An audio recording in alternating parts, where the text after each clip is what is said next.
it working? Seems to be good.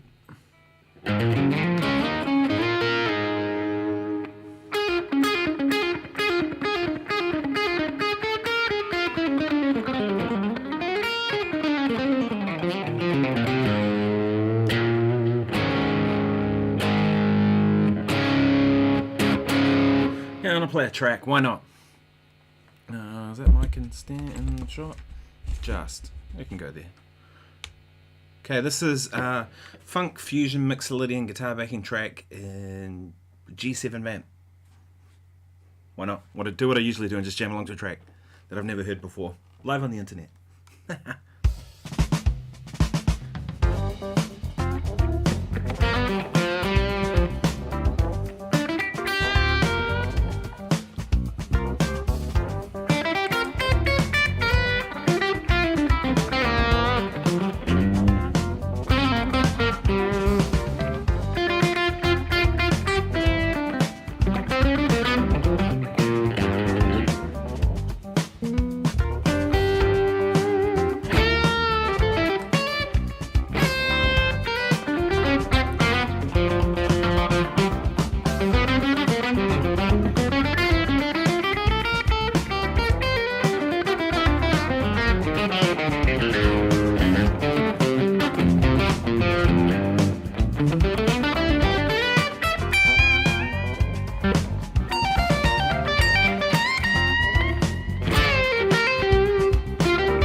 Thanks, Awesome. Yeah, Awesome says, I'm the only person here, love your music. Yeah, I guess you're the first. There you go. As a King Signer, #1, personal jam. Thanks, man.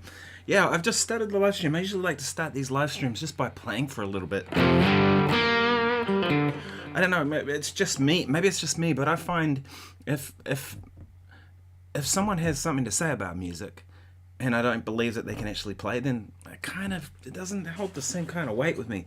I don't know about how you all feel, so that's why I always like to start with some playing. Thought I'd play the Poor Reed Smith today.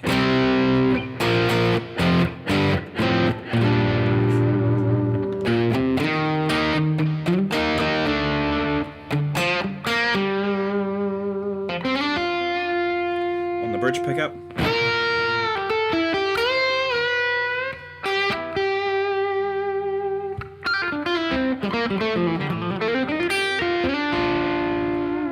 Supposed to be teaching tonight. I usually have a couple of students on a Monday night, so I could have actually done the live stream earlier, and I considered doing that. I normally do 2 students on a Monday night, but neither of them could make it this week. One is sick, and the other one's just been caught up. He's been crazy busy, so I was like, oh well, I'll just I'll stick to the normal time. That's what I thought, which I realise is not particularly great.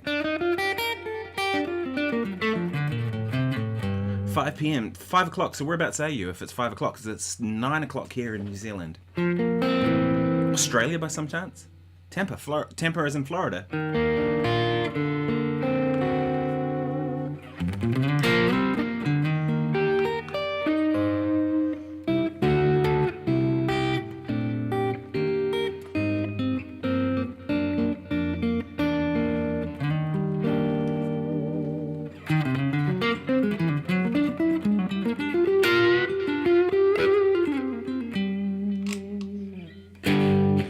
Really like this guitar, but for the longest time I kind of didn't play it. It sort of was lacking something, and I couldn't put my fingers on it. And I went through so many different pickups in it. I even got someone to make me a Strat pickup that fits inside a P90 cover. So you just cut a slot and put the Strat pickup in there, and that didn't get there either. And I was talking to Glenn about it, and I was like, what are we going to do about this guitar, you know? So, I like the way it feels. I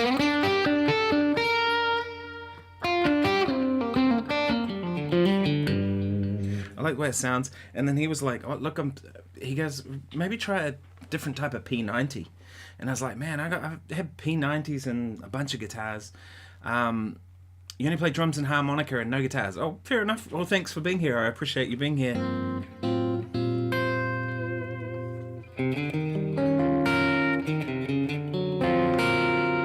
I hope this is coming through okay and you can hear everything. I assume it is. Saying there's only one person on here. Maybe that must be just you, Awesome, because you're awesome.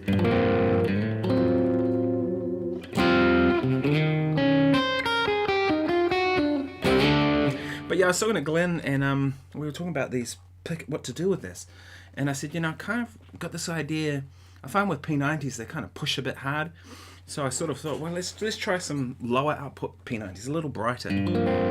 Change this guitar completely. I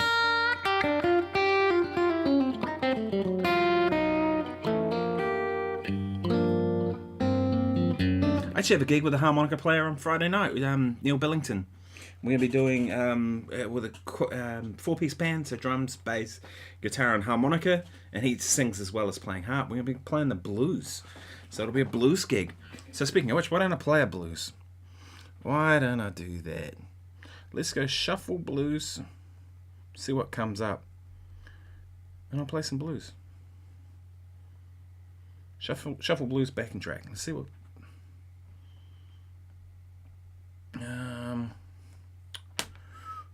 Okay, who's got a good one? Jump, blues, rockabilly, fast, shuffle, guitar, backing track, and B flat. Okay, this is by the Jam Tracks channel. As you'll know, I use them. You're a blues player? Oh, cool. Yeah, I'm going to try and get some video from Friday's gig because it's a killer band. And, you know.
that's a fun track.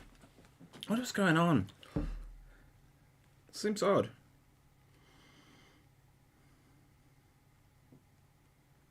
Two people are on here.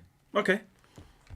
Don't know. Maybe it's just one of those nights. It's gonna be a quiet night, which is all good. I'm just amazed anybody wants to watch what I do. I'm glad you appreciate it.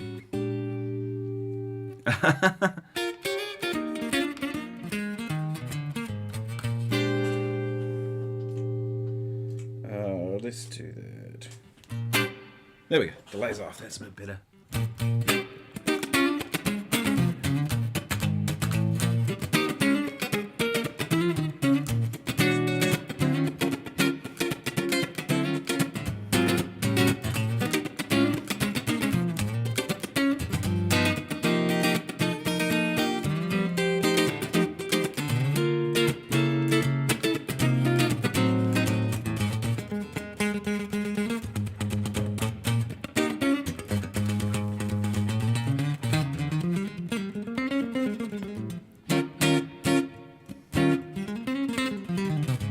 Feels so different.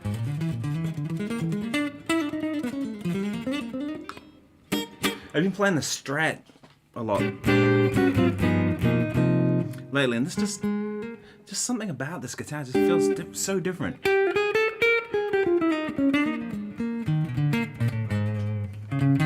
I gotta think it's the scale length, you know?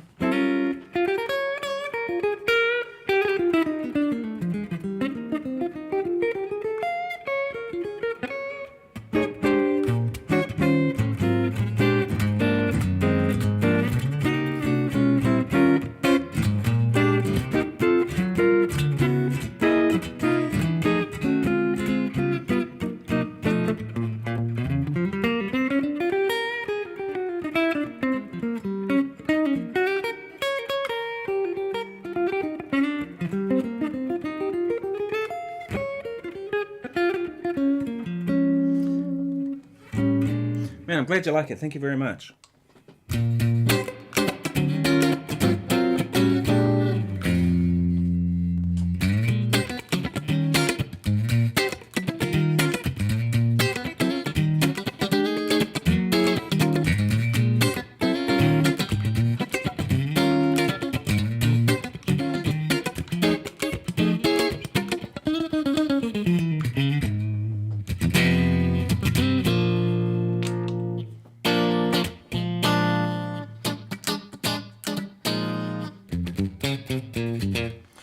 Changed my whole thinking about reverb recently too. Like that sound there. Kind of a short reverb.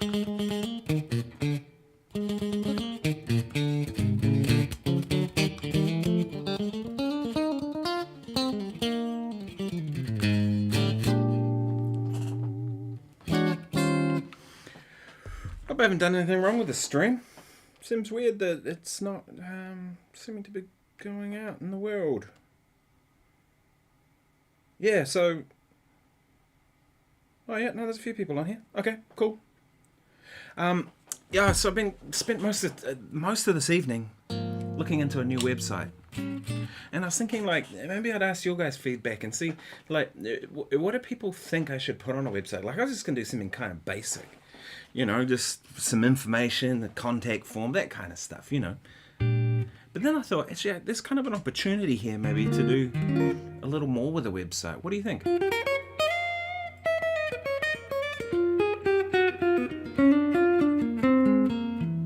Hey, Steve-O.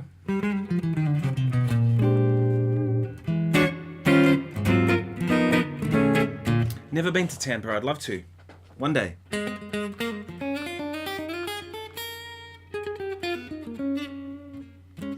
Check out my buddy Taj Farrant and Toby Lee. They started singing same time, Guitar Legends.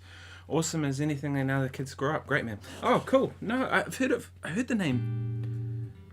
Is it Taj Farrant? Or Ant? I feel like it's Ant Farrant. Maybe related? Don't know. Guitar player? The name Farrant sounds familiar. Anyway, and Toby Lee, I think I've heard of.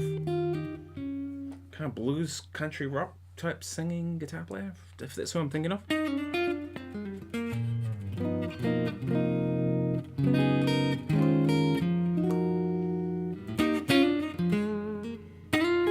So I'm just with this, I'm just running through my Fractal as I always do. Just clean Fender type amp by the Mesa Boogie Lone Star, and a bit of reverb, and I quite like putting a bit of delay on.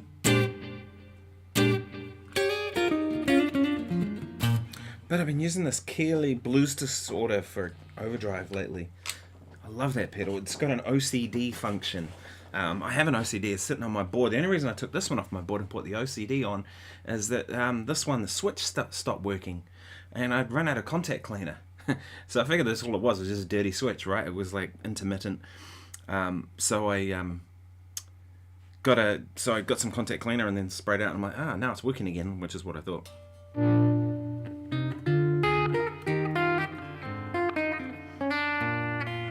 Steve-O says, Loltage says he learned his scales while watching TV. It's a funny thing you say that, because that's the thing of John Patitucci, and he was saying never practice in front of the TV. It's a really bad thing to do, and blah blah blah, and all this sort of stuff. And I thought, I kind of did, right? When I was learning to play, one thing I used to do is when the TV programs were on, I would this is as a teenager and as a kid, I would just like run scales and all that sort of stuff, you know what I mean? Oh, sorry.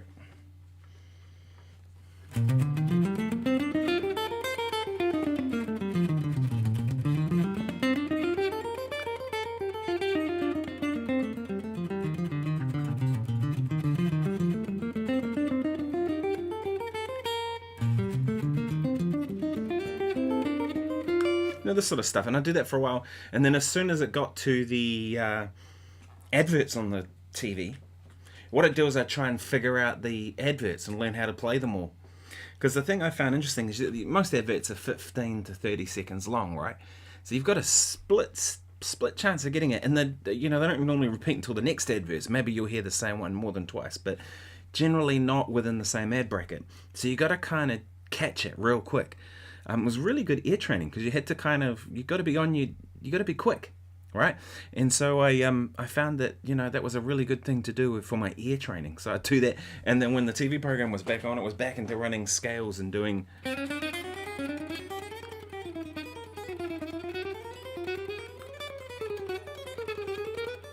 this sort of stuff. Do you know what I mean?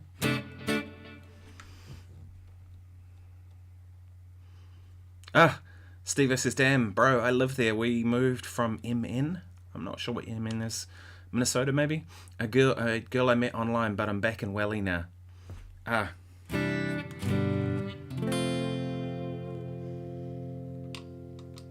Wellington has its charms, doesn't it? People do say the States. People do say New Zealand is beautiful, but the state, but as Steve-O said here, but the States are beautiful too. I agree. Like people. I remember talking to my grandfather, and he was kind of saying that he'd only been to like kind of the major cities in the US, and was sort of saying, a bit like Los Angeles, big concrete jungle and all this sort of stuff. And I sort of thought, well, yeah, kind of it is. But you don't have to go far out of LA to even parts of LA. I stayed with my buddy Bruce Foreman one time, and he lived down in Sierra Madre. And it's kind of tucked into like a bottom of a mountain range, and there were deer running across the street and stuff like that. It was really idyllic, just beautiful, like absolutely beautiful. And then Yosemite is like 3-4 hour drive from LA, I think it is. So I've been up there a couple of times, and Yosemite is just insane. It's just so beautiful. And there are all kinds of parts of the US like that, We went to Alaska in January. Alaska's stunning. Stunningly beautiful in Alaska. So, parts of the US can be, just like everywhere. I mean, New Zealand has some shithole places too. Anyone from New Zealand will tell you that. But, we have some great places. I think overall, New Zealand's one of those, it's a certain climate here, it doesn't really get crazy hot. So like a lot of stuff stays green a lot of the year around, like plants don't kind of die and all that sort of stuff. So that's part of the reason it looks so beautiful. And also there's just not that many people. It's 5.5 million in our whole country.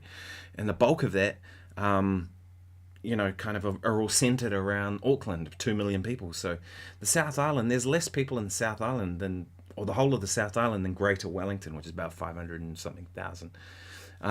You know, different picks than I normally use too. I couldn't find my normal picks that I use, but is this going to show up on camera? Oh, come on. Can I do this?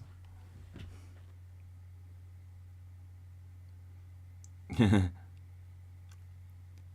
you probably recognize that name. Let's see if this works. So this is Mark Lettieri's pick. Mark stayed at our old place a few times actually. Left some picks behind. Steve says there's a few awesome guitarists that live in LA.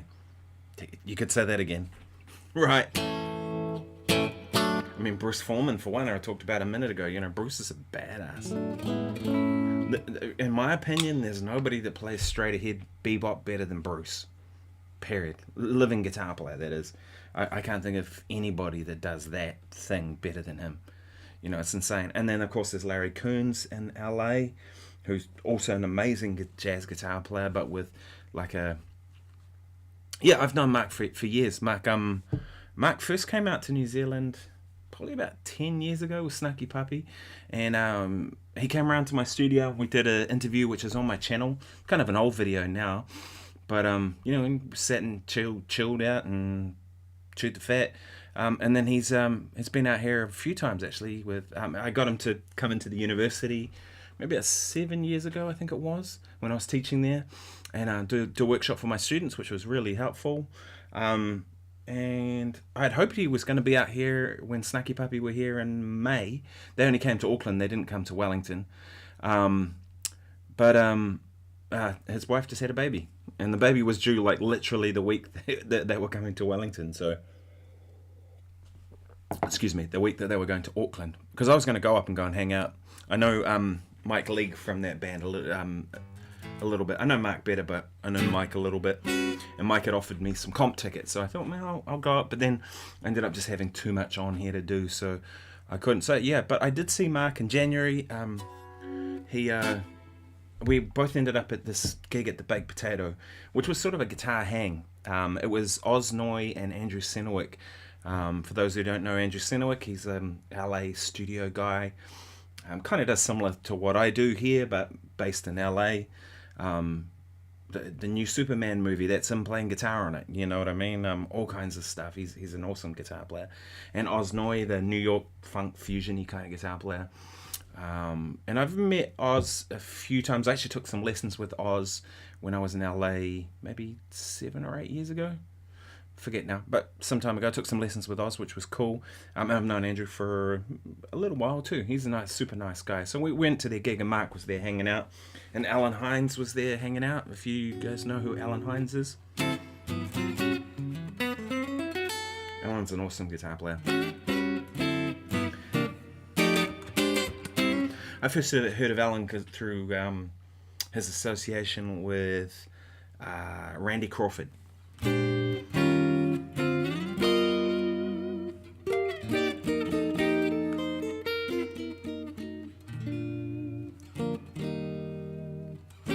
Yeah, but yes, so I saw Mark at the Baked Potato, and he got me some tickets for his concert. They were playing the Fearless Flyers. So I went and saw their gig. It was choice. Flyers were great. Nate Smith would have to be one of my favorite drummers.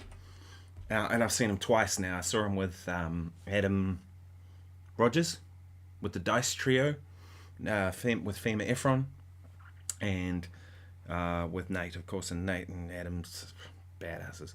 But Nate's got to be the perfect drummer. If I could have anyone play on a recording of mine, he'd probably be like one of the top 3 drummers I would get, because he can swing, which is usually something I want from a drummer.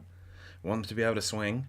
I also want drummers who can kind of get funky, can get really funky, can play blues, I kind of require a lot from a drummer, unfortunately. Poor buggers. I'm going to play some more music. Let's play. I just found, I was in the blues mode, and I've got P90s. And funny enough, these are called Blue 90s, so why not Blue 90 pickup? So let's play some blues. This is B.B. King Blues Shuffle guitar backing track in B flat by the Jam Tracks channel. see what this is like. Don't know the track at all.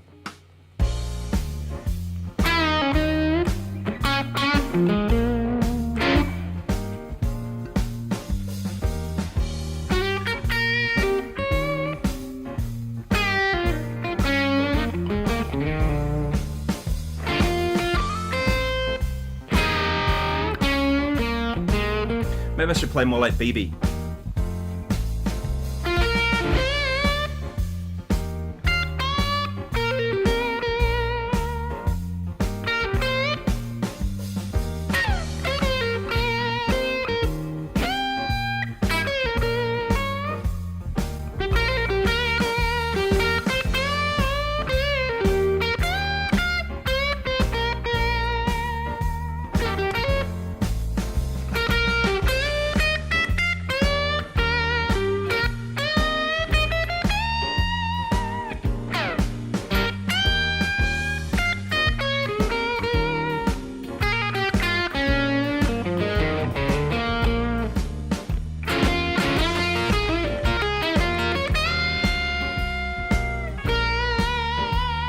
Now branch off, of course.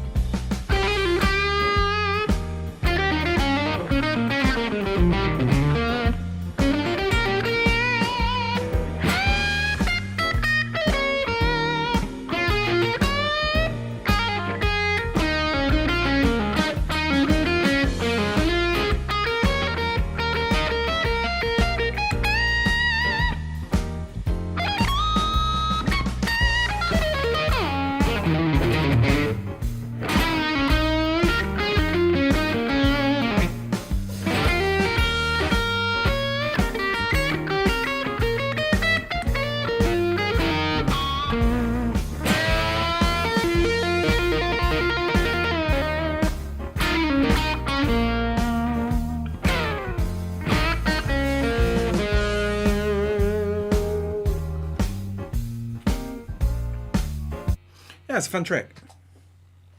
Kind of, it wasn't what I was expecting when I heard when it said BB King guitar shuffle, blues shuffles. Kind of wasn't quite the feel I was thinking.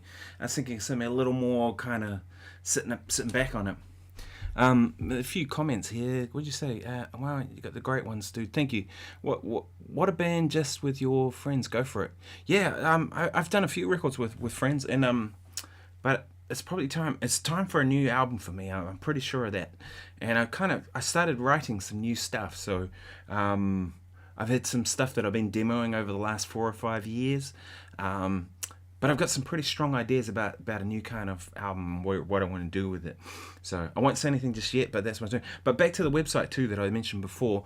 Yeah, if you have any ideas about what you think I should put in a website, what you think would be useful to people, let me know. You know, I'm all for it.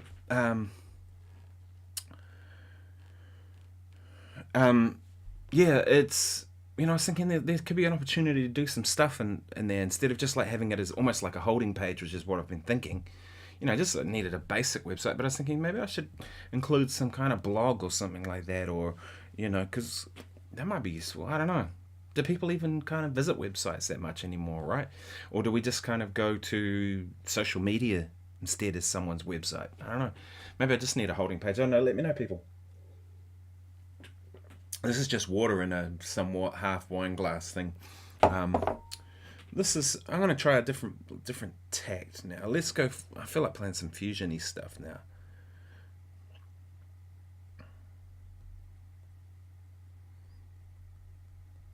Let's see what comes up. I'm going to click on that badass Keeley pedal again.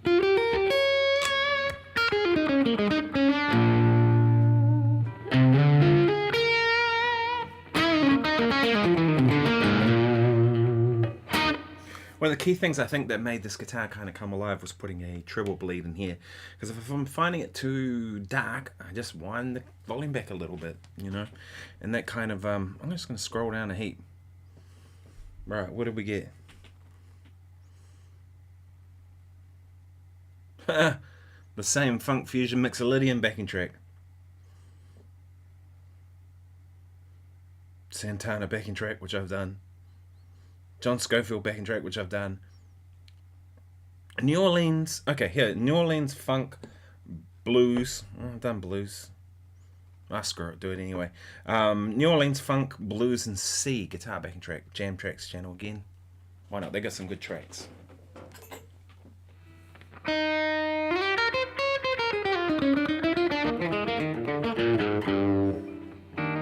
Oh, did you, Rick? Oh, that's great. Rick says I wrote an album recently. Great, man. You know, it's one of those things. I've done a bunch of them of my own. I can't remember, 6 maybe. Depends how you kind of quantify it. Like I've done like a couple that were kind of collaborations, but this one's going to be more like my own kind of project. And it's I need to. I need to do it. I need to get it out there and kind of put it in the world and just see what happens. And to be honest, I've kind of lost a bit of interest in putting out music, because you know the whole Spotify thing kind of drives me nuts, and that whole streaming thing kind of is killing any kind of revenue anyone's going to make from it. So I'm looking at it going, well, I'm going to make a loss on it.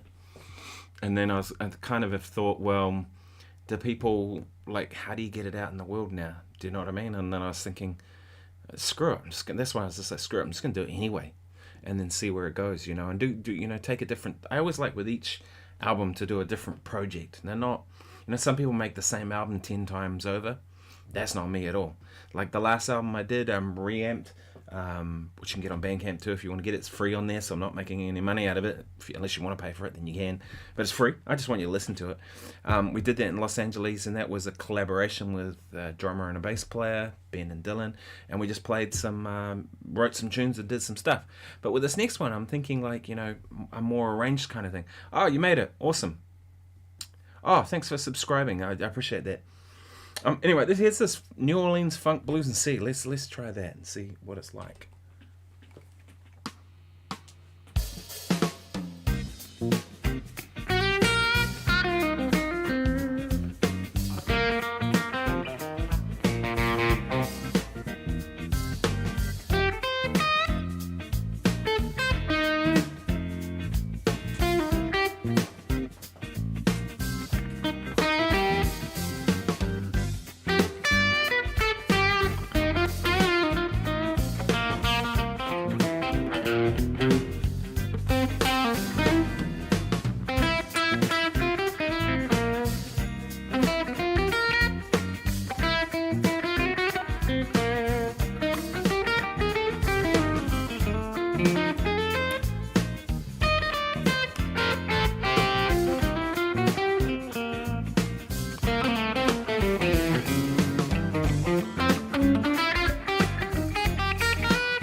It's got to get swampy when you do that stuff, you know what I mean?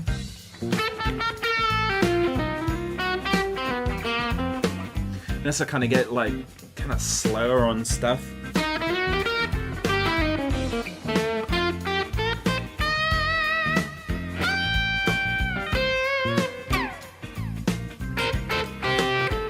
Cheers, Brian.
Yeah, that's a fun little track. Thanks, Miss Stephanie. And thanks, Brian. Yeah, appreciate the kind words.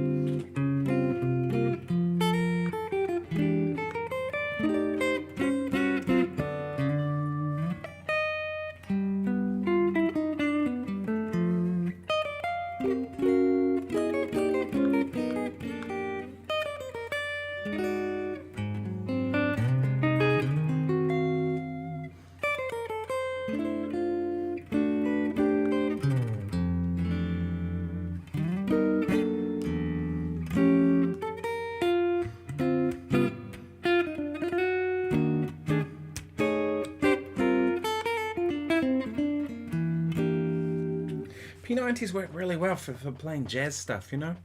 They're kind of articulate. I don't know why more jazz guys don't use them. Maybe it's because they potentially hum or things like that. Brian says, how do you find the Mackie interface? This thing here is the Big Knob Studio Plus. It's called a Big Knob because it has...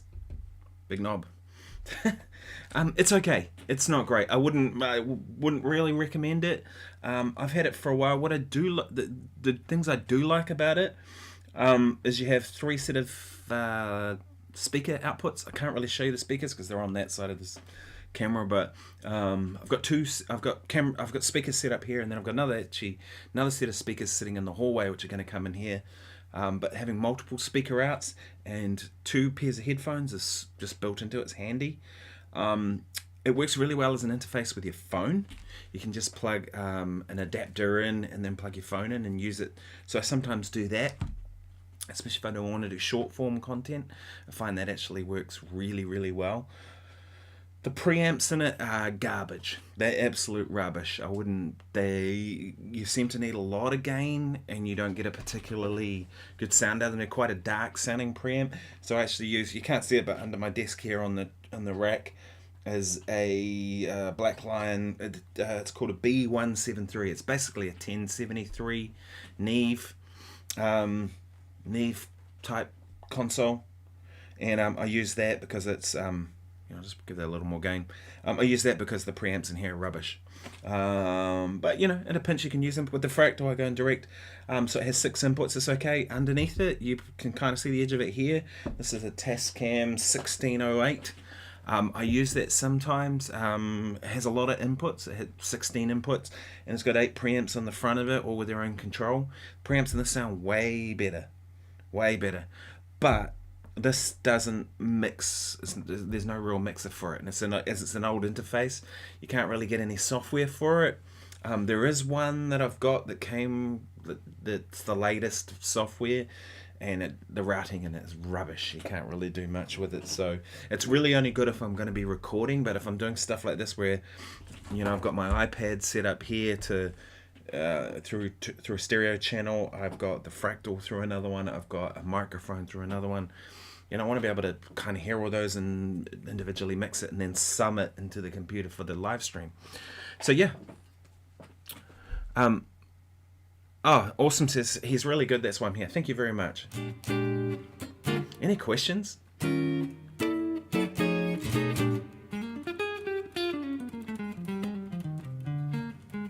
No worries, yeah. I wouldn't recommend it though. There are a lot of really good interfaces around now if you want to get one. Yes, I think SSL make one, and Neve. If you want to kind of, you don't need a lot of channels anymore. You know what I mean? As long as you've got a good microphone, that's largely what you need. And then with all the direct recording stuff that's around now, it's just the easiest way to do it when you're at home like this. I've got amps. There's the MPC, which is basically this one here. That's an interesting amp. I bought that mostly for the speakers, but I'm going to get it refixed up and cut down to be a 1x12 combo, because the 212 at the moment is just kind of heavy. But it's a Princeton front end with a deluxe reverb output, but it's got 6 L6s in it. I know.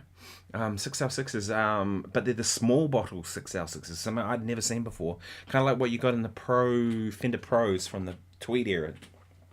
So it's about 22 watts, slightly more than you'd normally get on an amp, like on a 6V6 amp. And then I've got you probably can't see it, but the Blues Junior over there, which is on loan from Fender. And then I've got another Blues Junior, which is in the hallway, which is the one I just did the video about, if you haven't seen that. That's out. And then I've got my two Victorias. I've got a Bassman and a Deluxe, so sort of like, so I've got the amps, but here it's just the Fractal just works better. My daughter's in the room next door asleep, or about to go to sleep, I hope. If she's watching, she should go to sleep. So I don't think she bothers tuning in on this. She's bored with all Dad's kind of mumbo-gumbo kind of rubbish to do with music. But, I couldn't have an amp going at 9:40 p.m. on a Monday night. So the Fractal's awesome. And I can get this kind of sound.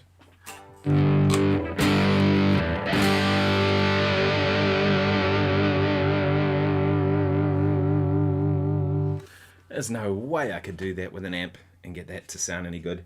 Yeah, I know what you mean, Brian. Brian says there's too many, it's hard to choose. I find that with a lot of gear, there's just so many options. That's what I'm finding hard with this website stuff at the moment. I spent about 4 hours today just looking into the options for website builders, you know what I mean? It's like, whoa, where the hell do you start with this stuff? That's the hard thing, But yeah, I always find, simple, right? Here's another track. This is Modern Jazz Fusion C minor, 130 BPM from Ben's Backing Tracks. Now I know I'll get a copyright notice from this because I do every time I use this track, but it's a good track, so it's worth it.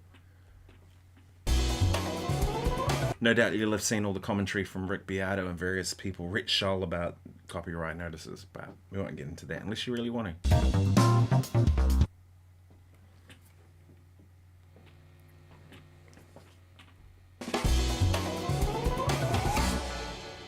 Ben's Jam Tracks.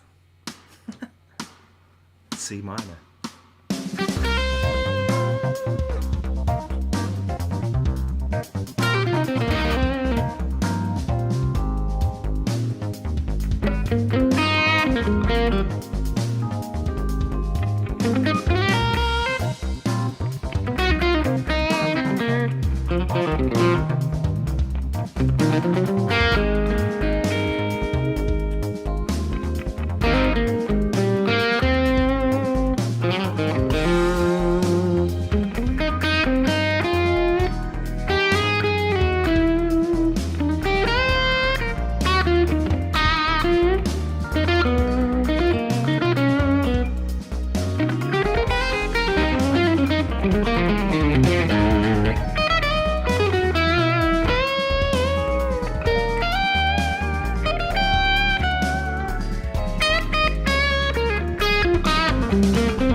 Stephanie says, "What program do you use to record songs at home? Do you do it on an iPad?"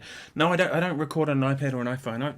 I know you can. I found that kind of stuff quite frustrating to use. To be honest, mostly because trying to do anything on your phone with recording, it's just too small. It's like it's really when you have a full size screen, it makes a big difference. So I use Logic Pro at home for recording. So all my session work is all done in Logic. It doesn't really matter what you use now because you're sending files. Pretty much all the time that I do sessions, someone sends me a file, I put some guitar parts on and send it back. Which is not my favourite way to work. I'd much rather we all went in the studio together and played together. The results are better.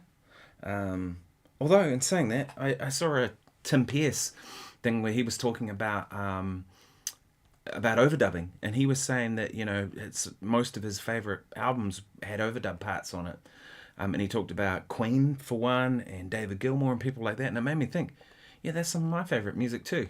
Yeah, they overdubbed it, so I don't think it really matters, but maybe it does, and maybe it's just in my head. But it's sort of one of those things. Yeah, I prefer to use Logic, and then I use Final Cut for the video stuff, all the stuff you see. Those are my two things. Sometimes I use, if it's at gigs, I will take these. I have a pair of them.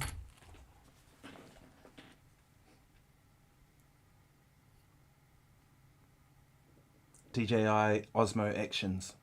These things are awesome. Like I said, I've got a pair of them. I've got an Action 3 and an Action 5. They're like GoPros, but they're way better. They actually have stereo sound. Like GoPros are usually mono, and it's a very muffled sound from a GoPro.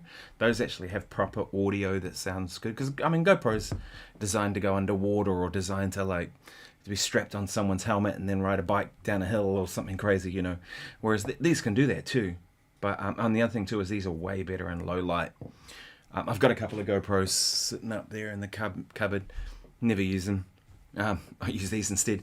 But having two of them is super handy because I can put one over here and one over here and film the gig, Speaking of which, I have a bunch of gig footage I've been meaning to upload onto here, but I haven't really got around to it. I will soon though. But yeah, so Logic Pro seems to be the way, and I use the same setup. If I am recording and it's something serious, I'll usually go through this rather than through the Mackie interface. Mackie interface works really well for this sort of stuff. Online stuff, or it works really well for making videos, stuff like that. But this sounds better, so I'll use this Tascam, And actually, to be honest, most of the time when I do go through that, I kind of just use it as a through anyway. Oh, you're not a fan of using iPads either for recording? Oh, that's interesting.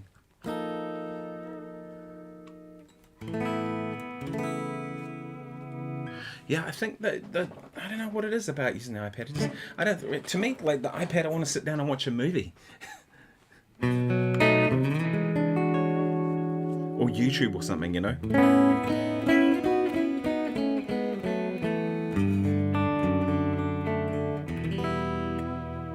I just bought a loop pack from someone, so I bought a whole lot of loops. I'm going to use those to start writing stuff for this new album. They're sort of funky breakbeat type loops. It's an alien track, isn't it? Awesome. Yeah, it's a great one. I really like that guy Ben's jam tracks. So if you haven't subscribed to his channel, his stuff's good. There's some interesting stuff on here. Ben's Jam Tracks, yeah, that's what it's called. And that one was Modern Jazz Fusion Jam Track in C minor Supernova. BJT, Ben's Jam Tracks, number 38. Oh, Sam McKenzie's here. Oh, here we go.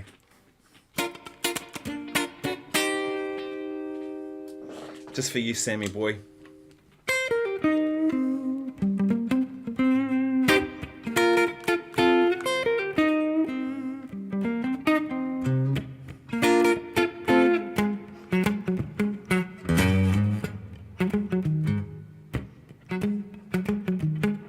Oh, Sam says, what was it, the Sam McKenzie loop pack?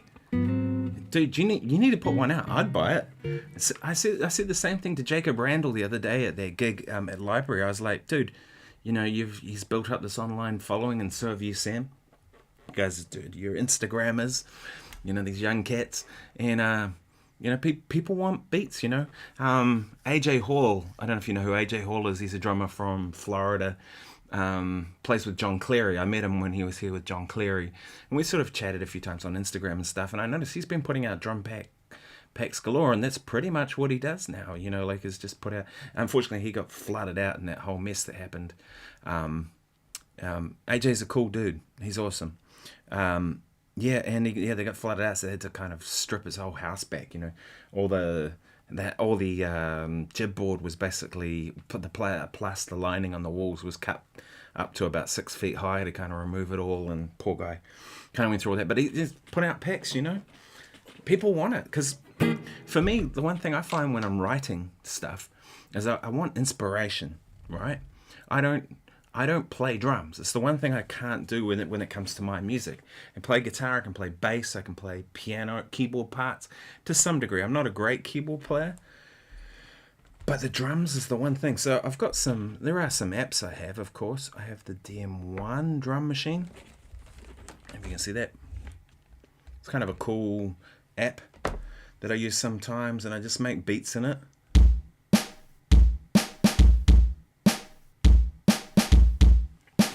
Right.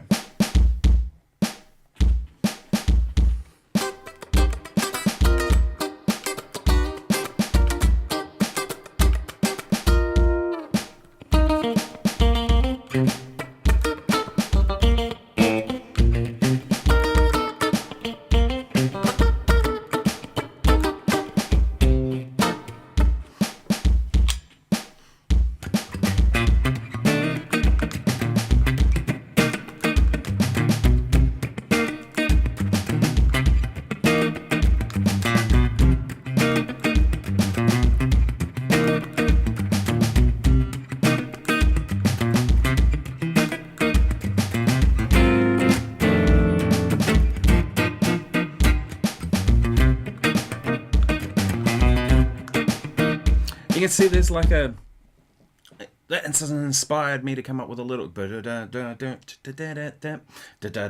you know, like a 2 kind of pattern thing. So talk a bit more about the album you've been writing for, bro. Any inspirations for the album? Yeah, so I've the concept I have at the moment. So what I did was I started it actually about 4 or 5 years ago, and I had this idea. I came up with these little riff ideas, which is a little different than I've kind of written before, because usually I'd come up with a melody and a lead sheet, whereas in this case I was like coming up with these little riffs, and then I got Darren Mathews over and we tracked some drums and did some stuff, and I sort of made some loops out of it, and then Johnny Lawrence came over and played bass, and Lance Phillip came and played some percussion, and it kind of got stuck there, and then all the COVID stuff happened and the whole thing kind of just got put on hold, and those tunes are sitting there waiting. But lately what I've been thinking is I kind of want to make it even more in the funk direction and less in the jazz direction. That stuff was kind of going more jazz, but what I find with a lot of funk music is, you know, like funk music works really well when you have stuff like this.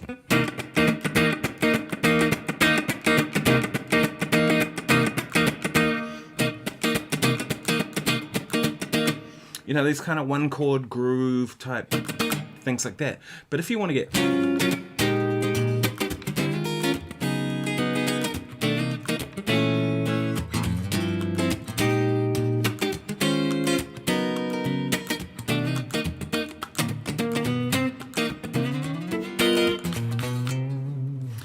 you know, it's like, as soon as you start getting harmony in it and chord changes like that, it starts getting like kind of more difficult to sort of interject that. And that's something that I've been thinking about a lot. Like, one of my favorite guitar players, as anyone will know, is John Schofield. And Sco's found a way to do funk music, but with changes. And that's not easy to do, you know what I mean? And it still sounds funky, you know what I mean?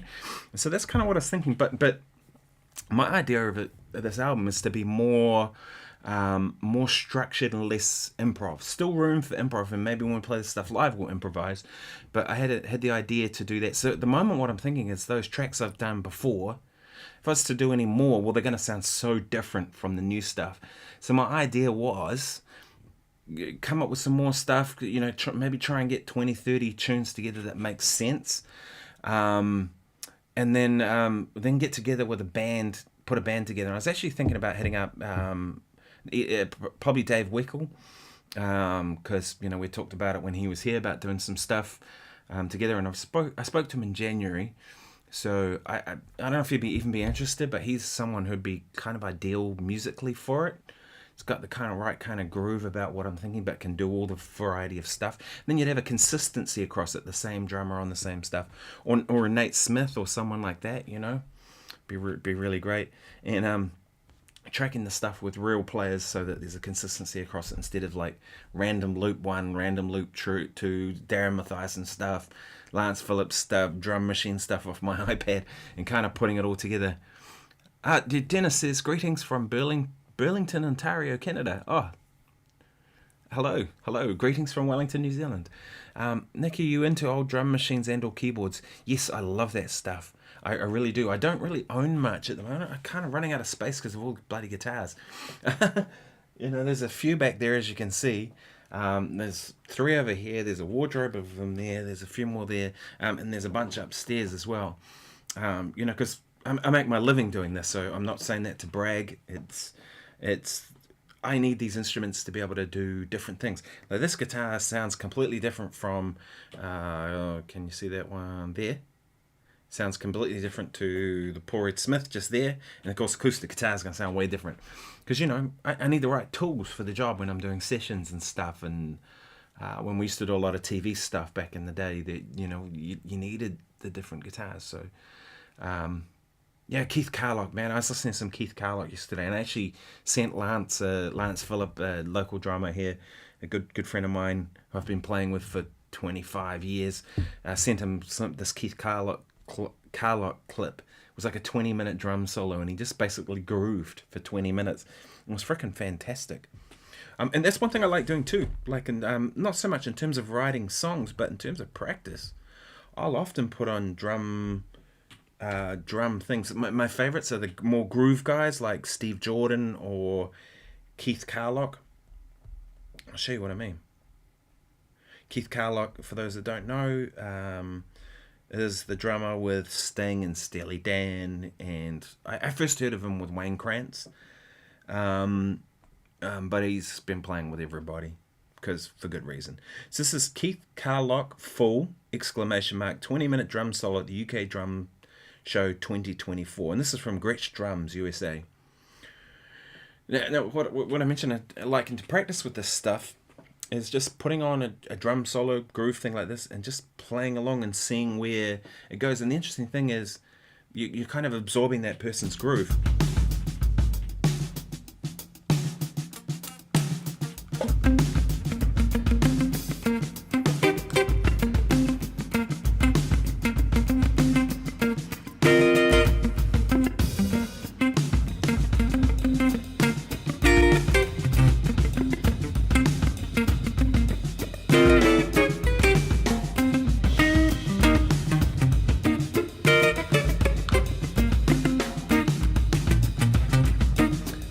One here.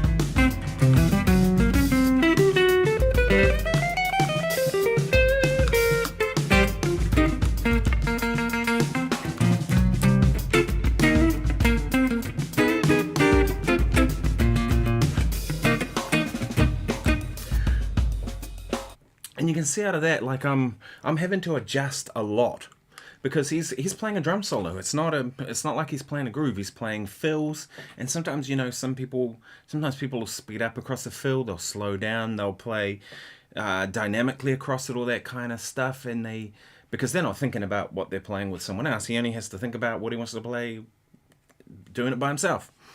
I was going to say play with himself, but he only has to think about that, right? Whereas me playing over the top of it, I have to adjust to it, and that's a really good thing to do too. What I found out of that is sometimes I come up with little inspiring things, and what I do is I use my phone.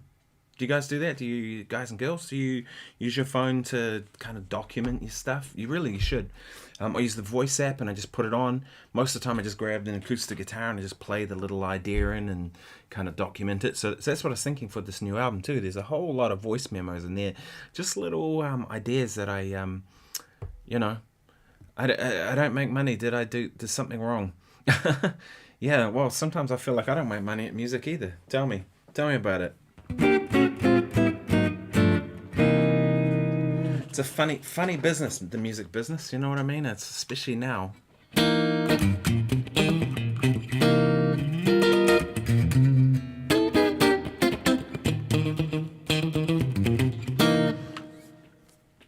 I only have a phone. Yeah, that's a thing, you know? Like, the most important tool I have, other than a guitar, is my phone.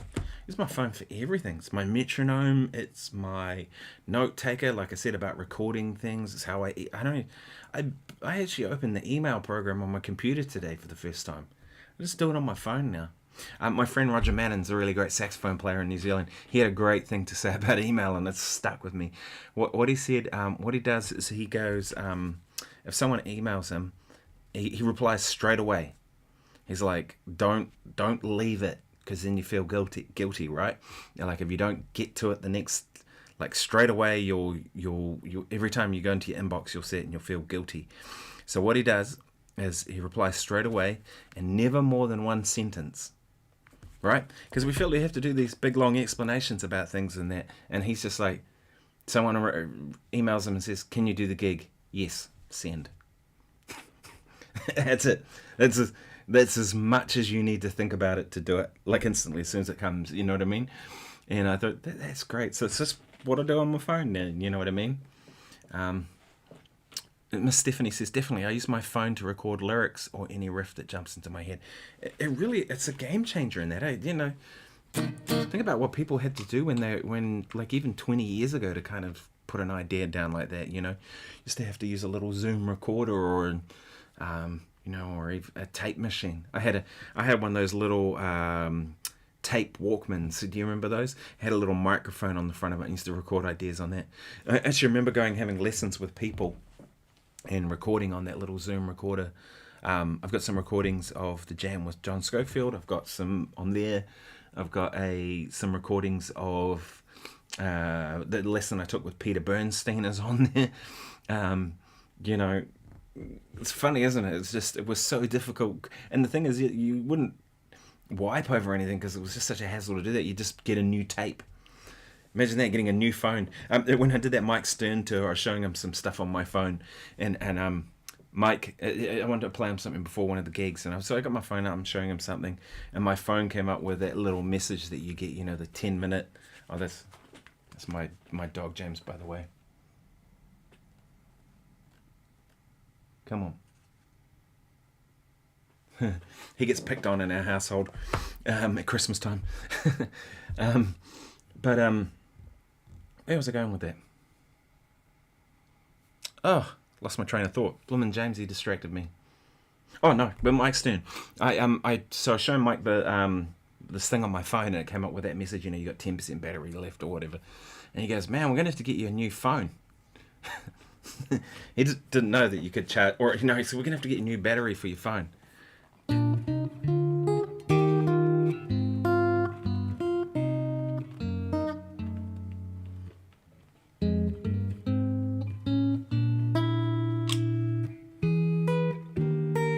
He didn't know that you could just charge the battery up.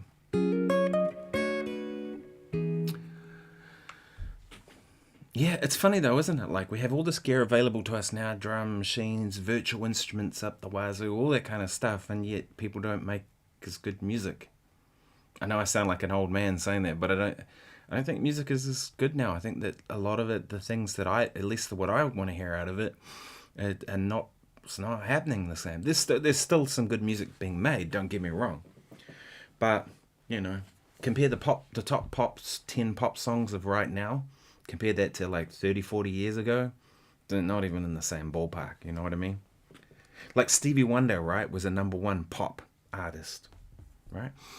Superstition, I think that went to #1, right? Imagine Superstition on the radio, compared to whatever's on the radio now, if there is even one. I don't know. Yeah, I love dogs. It's interesting because this is the first dog I've ever had. It's actually been my dog, and yeah, we love him to bits. He's the best. I always had cats, but I think I'm more of a dog person. Dogs always happy to see you. Cat only wants to know about it when it wants some food.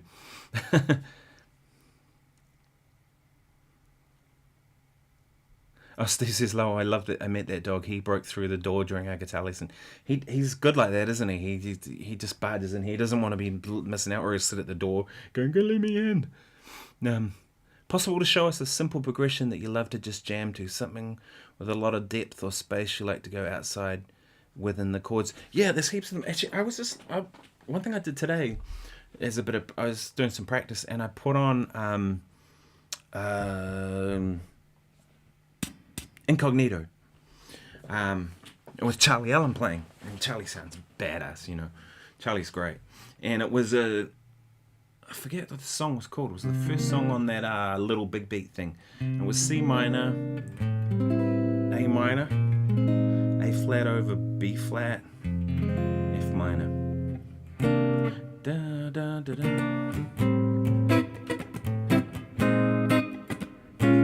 No, it's definitely that.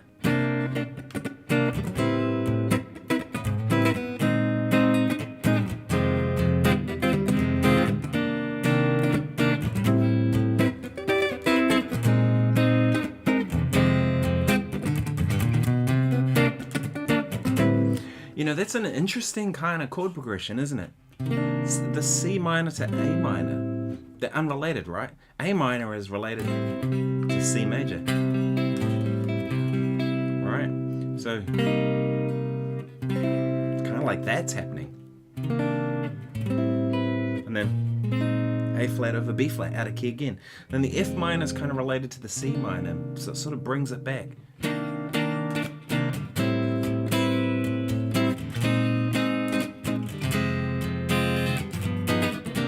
So, you know, a chord progression like that, I could spend hours just working on something like that. I talked to Charlie a couple of months ago about coming on the channel. Hopefully he will. Charlie took some lessons with me. God, I feel like it was probably 10 years ago now. Some while ago. He's such a nice guy, and he's playing his ass off. He sounds so great.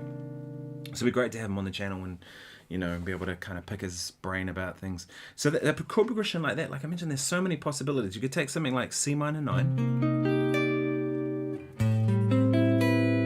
to A minor 9 like that, right? And then the A flat over B flat, and then the F minor, right? So that's like C minor 9, which is kind of like an E flat major 7 voicing, to C major 7 voicing over A minor, to what was next? A flat over B flat, that old chestnut, right? To A flat major 7 over F. Rob saying hello from the Netherlands. Hello.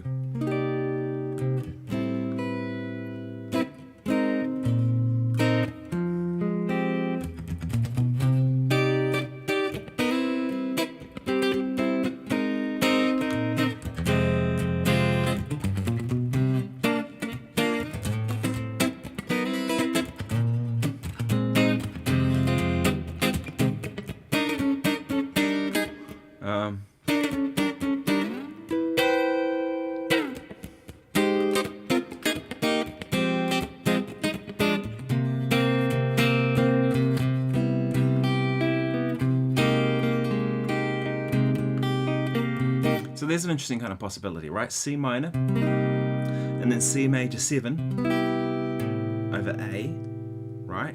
And then A flat major 7 over C, and then put that over the F as well. So that can go over that chord, but it can also,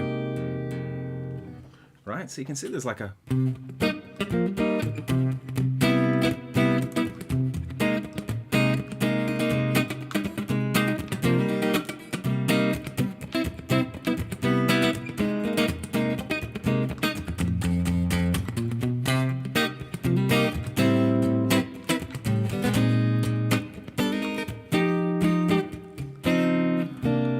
there's kind of a chord change out here as well.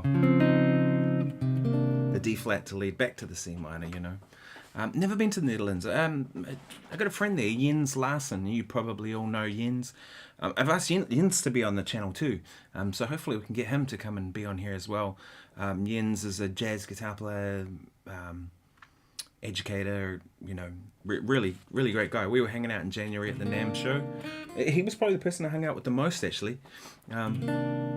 So it'd be good to have him on the channel. You know, he knows a lot of stuff.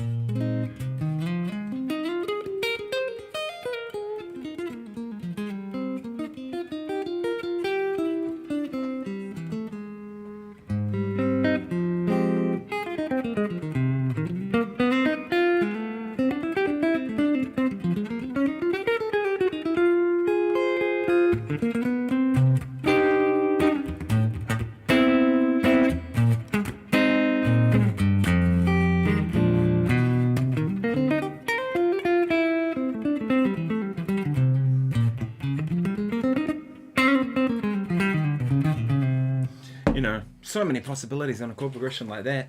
So, you know, I never get never kind of get sick of that kind of stuff. Oh, that's nice. Yeah, cool. C minor to A minor already throwing me off, but sounds killer. Yeah, it does, doesn't it? It's like, and then that A flat over B flat kind of doesn't really even fit any of it either. But it sort of does, because A flat kind of could see it as a minor 7 with an erased fifth. Right? So it kind of sounds almost C minorish, but not really. I always liked those bands from, you know, the 90s acid jazz bands, like Incognito and Jamiroquai, and who else is there? They did a Brand New Heavies. I think they were kind of similar, but they're kind of English, London kind of funk, disco inspired, but with jazz harmony and kind of stuff in there. You know, I always really enjoyed that stuff, you know. So I'd like, yeah, a lot of times it was Fender Rhodes, which I love the Fender Rhodes. I really want to get one.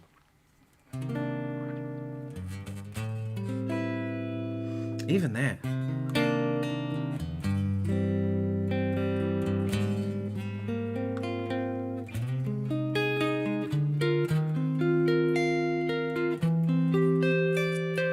So you can see what I mean? You can get into some possibilities like that, right? C minor over G. G in the bass on a C minor chord. And then the next chord, A minor, well, A minor over G, right? And then A flat over B flat, could be that. And then F minor could be like a B flat 13 sus, B diminished passing, C minor, B flat over D, is still on the C minor, E flat minor on the C minor, E flat major I should say, E flat major 6, and then A minor over E, right? And then A flat over B flat, you could go, how can I reach that from there? Like that, and then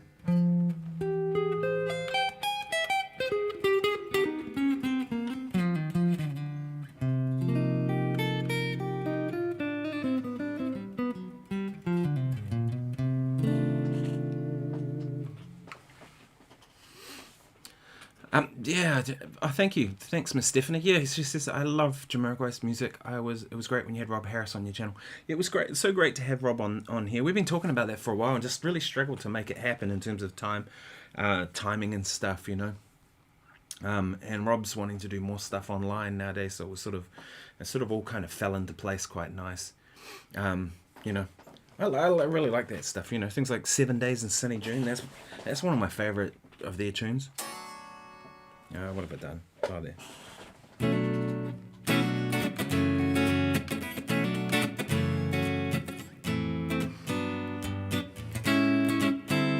Yeah, it's such a cool progression. B minor, F sharp minor, and then F major, at major 7, G major 7, A major 7, C over D.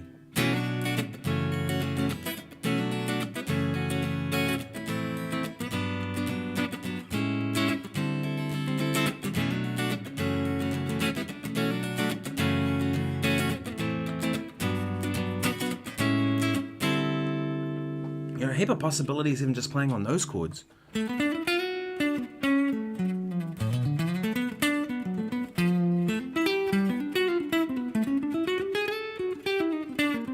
Ah.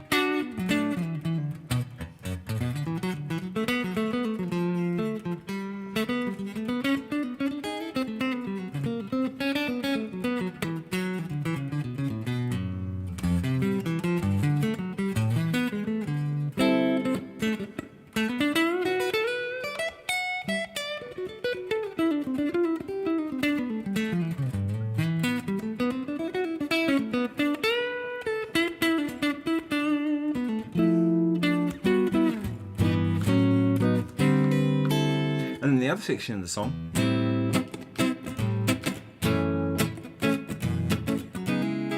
no, that's not right. That's right. So it's A minor, F sharp minor. It's down a minor third thing. Same deal. D minor, or D minor 9, but D minor is the core of it. G13 sus.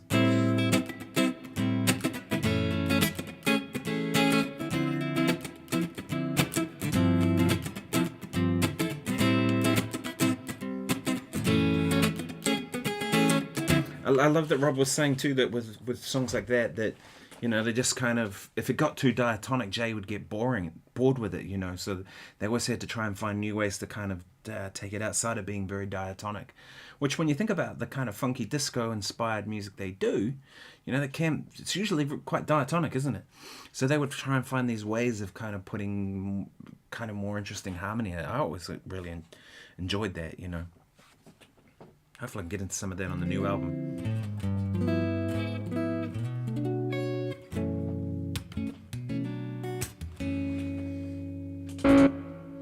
Not that one. What am I doing? This one.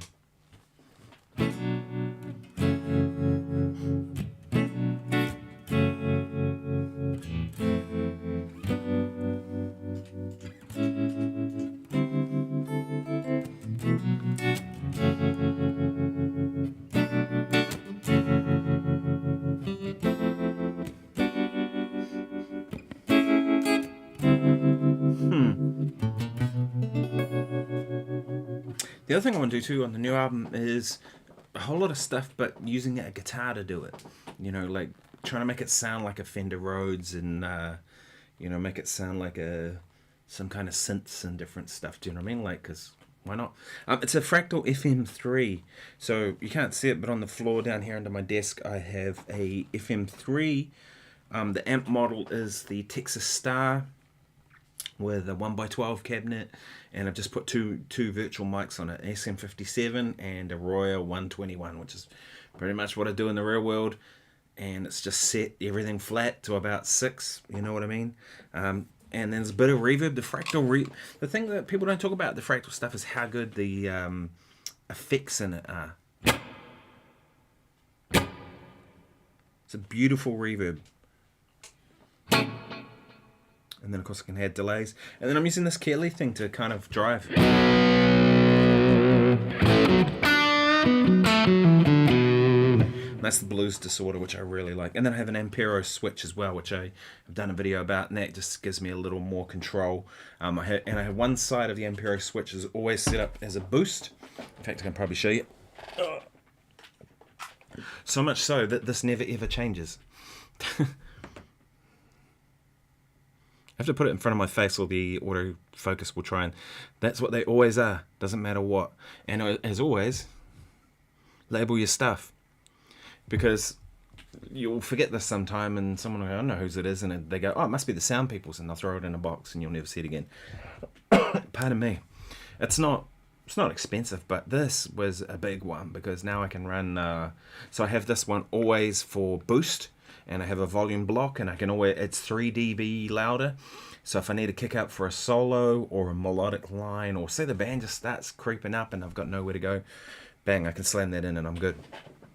And then tap tempo, because I can't stand it when delays are out of time, or tremolos, as you could hear there, trying to get the tremolo to sit with it.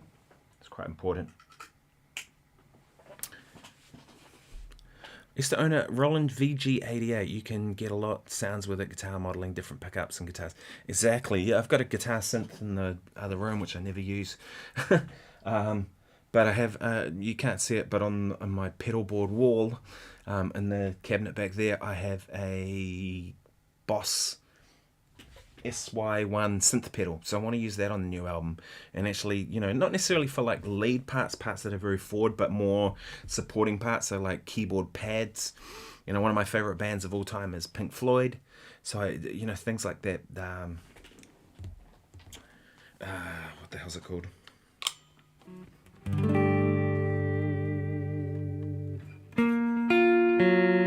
Whoa. Must have knocked that. I thought that G minor sounded funky. It was like, but it was weird. It had slipped like a semitone or something. So it sounded like the ninth in there or something. Right, and then just turn that to low.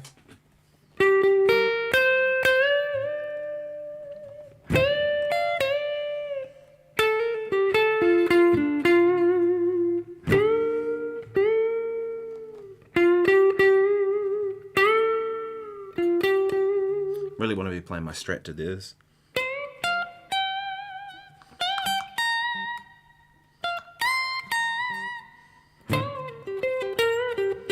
You know, all that stuff that he did with that over the top of it, you know, that kind of padded keyboard sound, that kind of concept is what I'm thinking. You know, get into some sort of territory of that sort of stuff. But the thing with the keyboard parts is I could play them in. I have, am I going to be able to get this unplugged? Yes, I can. This is what I use most of the time, actually, to be honest. Got to put it in front of my face, all the auto tracking wants to run. There we go. Little Korg Nano keys. And it's total rubbish. This thing is crap. It was like $50 or $100 or something. You know, they feel like computer keys. It feels like this. You know what I mean? But I use this because it just sits on the desk and it doesn't take up a lot of room. My actual keyboard lives in the garage at the moment and doesn't get used at all. I'm actually thinking about selling it. My MIDI keyboard, because I just never use it. If I put parts in, I'm like doing it super quick and I just go bang, bang, bang, bang on that thing and it's done. And I can change the velocity or do whatever. I'm not like trying to record a performance and just literally data entry. So that's what I was thinking with that Boss synth pedal, I could actually do some more realistic sounding. Yeah, that is the best chord of all time, isn't it?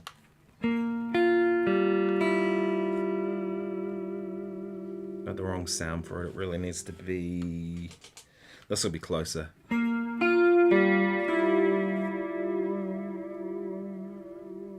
It's a chorus, but... You know, that song... That's a deep song, you know. There's a lot of "Shine On You Crazy Diamond," right? You know, it's about Sid Vicious. Remember when, and then da, da, da, da.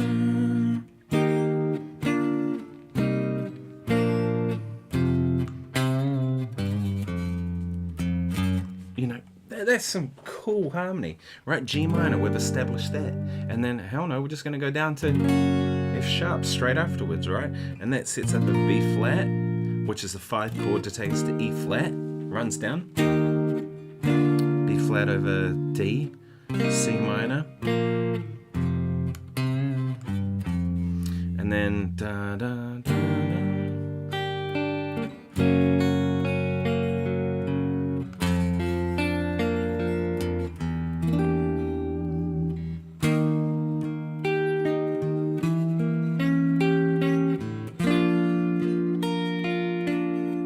The chord here.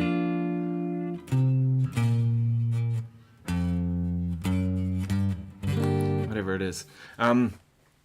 Just stunning harmony, you know what I mean? Like, that's my kind of thing. That's the stuff that I'm impressed with most in music, is when people can kind of pull things like that together and make it work. And nobody questions it, right? When you hear "Shine On Your Crazy Diamond," you don't question those chords that move in that harmony, that moves in that kind of way. It's beautiful, you know, stunning writing. I'd love to meet David Gilmour one day. He's been such a big influence on me. And when I think of probably the greatest guitar tone ever, I'd think of Shine On You Crazy Diamond. Funny enough, my favorite David Gilmour, I was thinking about this the other day, my favorite David Gilmour sound, because he has a bunch of different sounds, this...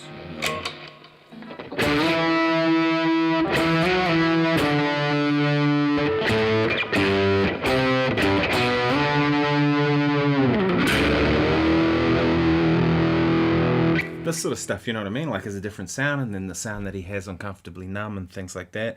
But my favorite tone of his is that Shine On Your Crazy Diamond. It's, just awesome. And it's that delicate sound of thunder. It's that red Strat with EMG pickups. I know the black Strat is the famous one, but I like the sound on that the best of any of them that I've heard. His sound is just so warm, but it's got this clarity about it. It's perfection, if you ask me. It's his sound on Delicate Sound of Thunder, on that Shine On Your Crazy Diamond. I mean, the whole performance is incredible. But an interesting thing, I saw an interview with David Gilmour talking about that, and he said that I'd love to interview him. Come on, David Gilmour, come on my channel. It's just a small-time channel from New Zealand, but you want to do this. No, it was amazing to see him on Rick Beato's thing. That was super cool. But he was saying that the key to get the sound like he got on that one is to have an amp rip-roaringly loud, right? And you think about it, right, that's what it sounds like. That clean sound that he has so much sustain, and it's compressed, but it's not compressed out of like a pedal sound. It's compression, an amp compression, like an amp that's driving hard. You know what I mean? And it's his high watt amps, I believe he was using, and he just dimed them. Can you imagine how loud 100 watt high watt was dimed, like full? Would have been. Sounds glorious though, doesn't it? You know what I mean? And that's kind of how you really get that sound. Do you know what I mean? And it's in his fingers and his approach too. He has a way of striking the strings a certain way and all that kind of stuff. Hey, look, folks, I'm gonna have to go. It's been an hour and a half. I usually try to keep these to. Oh, Dave Barry, how are you? Morning from Ireland. Morning from New Zealand. Oh, evening from New Zealand, actually. Sorry. It's 10:30 p.m. You guys and your catfish and your turtles. Love it. Seeing as Dave's just joined us, I'll play you out with something, because I won't play Pink Floyd, because I've already done that. But I love David Gilmour. I actually thought about doing some more David Gilmour stuff on my channel. People are interested in when you do dive bombs on this guitar too. I can do that much and get away with it, but there's no locking tuners on this. See, these have been replaced. These are Spurzels. Is that going to show up? Hopefully that shows it. Yeah, Spurzel replacements. Irish number, what do I know? Oh god, I don't even want to go there. When we were in the UK, we pulled into some town. We had our camper van and we were heading north to the Scottish Highlands, and we pulled into this little town. It was a beautiful little town.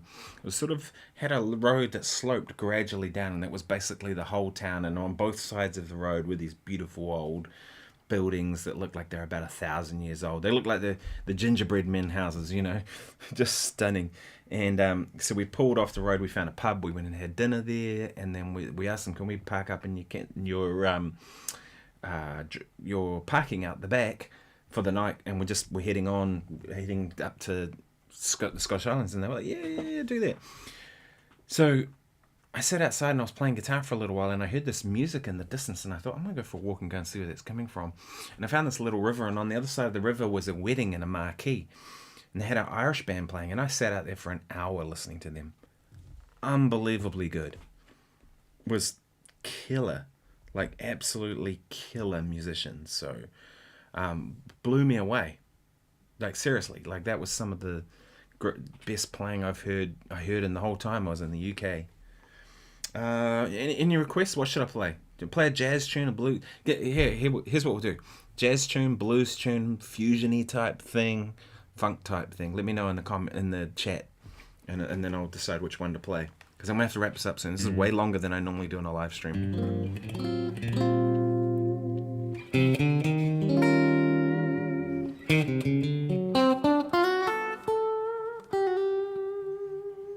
Stevie Ray Vaughan. What could I do this a Stevie Ray Vaughan tune? Those will probably be in a different tuning too. Like I do. Yeah, without singing. Lenny. Okay, yeah, that's probably a good idea. That's one I can do. Let's do that. Let's go. I was actually thinking of doing.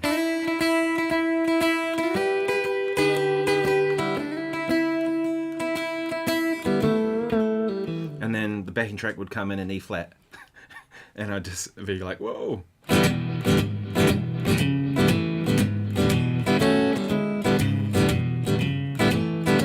know, that sort of stuff. But let's play Lenny. That's a pretty song.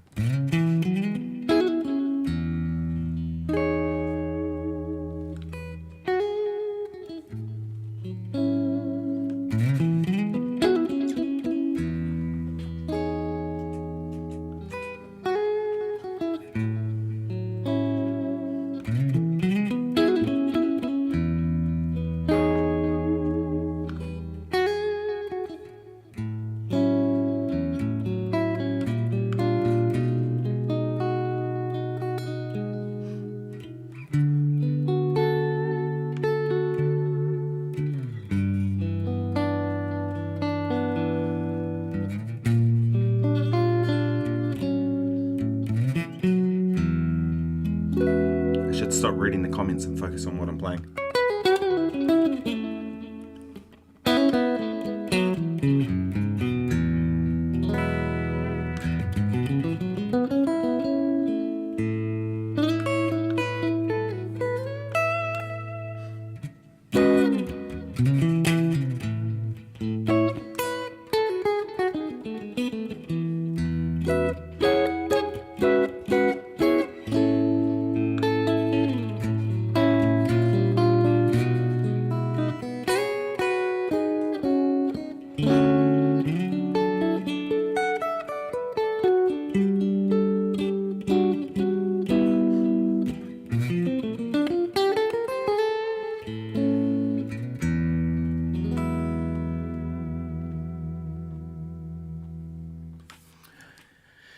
Yeah, Irish trad fusion. Yeah, exactly. They were like a trad type band. There was a Irish whistle, I think it's called. So it was called the small flute. Yeah, Steve says with traditional, like with a little flute. Yeah, it was something like that. But it was and then maybe a fiddle. There was a fiddle player and an acoustic guitar. And I feel like there might have been a fourth person. I'm trying to think, it might have been two guitars, or maybe a guitar and a mandolin, or something like that. It was freaking awesome. I know, right? Steve-O says, will we ever hear great music like this again? I think music like that will live on. I mean, Stevie Ray Vaughan's music's still out there if you want to listen to it. You don't have to listen to the new stuff, you know, just that great music will live on. But will there be new music that takes its place and being just as great? I don't know. I think music's kind of in a different place now, and the way it's created is different, and so therefore, I don't know. To me, maybe I'm just an old man now. You know, every generation says that the music was better in their day, right?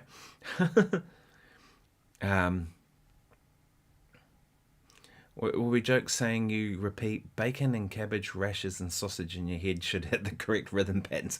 I like that.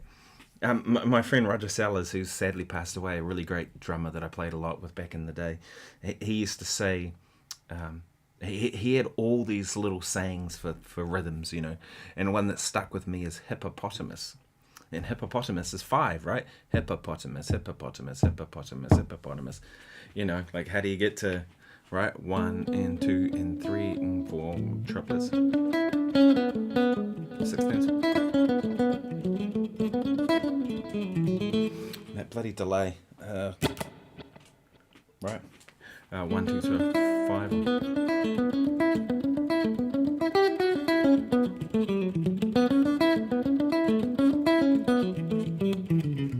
Right, 1, 2, 3, 4, 5. 1, 2, 3, 4, 5. Which actually I use groups of 5s quite a bit in my playing. That was one I got from Roger Sellers with hippopotamus, right? 1 and 2 and hippopotamus. 1 and 2, triplet, 16ths. 1 E and 2 E and hippopotamus, right? It's a good one. I thought it was cool. Nice cup of tea. Yeah, right? Nice cup of tea. Would that change though when you, depending on how you accent words? Anyway, I'm gonna have to split, people. Thank you so much for joining me. I appreciate you being here, and I appreciate all the support on my channel. Kind of was disappointed to see that 3 people unsubscribed today with that Blues Junior video. I thought, come on, folks, isn't this the sort of stuff you want? Like, those videos in general have been pretty popular on my channel, it would seem. But 3 people obviously thought, whatever. I don't know. I thought that the demo came out pretty good, but there you go. Anyway, so my whole thing now, I'm not going to ask people to subscribe anymore. My thing now, I'm going to say thank you to those who do subscribe. That's really the thing, isn't it? It's like, those who have subscribed, you're greatly appreciated. Thank you very much for being here. And yeah, I'll see you in the next video. Cheers, guys.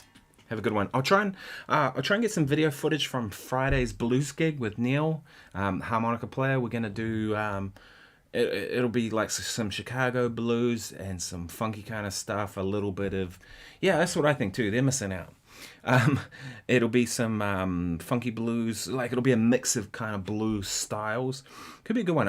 If I can, I'll check my phone up somewhere in the corner and try and live stream it. But if not, I'll definitely take one of these little GoPro cameras and try and get some footage and give that to you, put out some good stuff. You'll have seen there's a few things on my channel. There's Oya Como Va from that same band, things like that. So yeah, take care. Catch you soon.